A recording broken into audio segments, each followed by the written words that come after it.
Con 2. School uniforms promote conformity over individuality. So this is saying everyone should conform. School uniforms make everyone try to be like one another rather than being your own individual. At a time when schools are encouraging an appreciation of diversity, enforcing standardized dress, which is uniform, sends a contradictory message. So they're saying schools are all about diversity and having all different cultures together and learning from one another.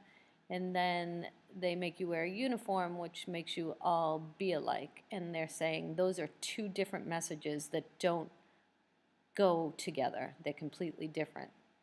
Chicago junior high school student Kyler Sumter wrote in the Huffington Post, "They decide to teach us about people like Rosa Parks, Susan B. Anthony, and Booker T. Washington. We learn about how these people expressed themselves and conquered, and we can't even express ourselves in the hallways." Troy Schumann, a senior in Hartford County, Maryland, said the introduction of a mandatory uniform policy to his school would be teaching conformity and squelching individual thought. So he's saying the same thing. You're teaching us to all be like one another, and you're getting rid of our individual thoughts. Just think of prisons and gangs. The ultimate socializer to crush rebellion is conformity in appearance. If a school system starts at close, where does it end? So he's saying if they're all making us appear the same by wearing uniform, are they also going to make us start thinking the same and talking the same?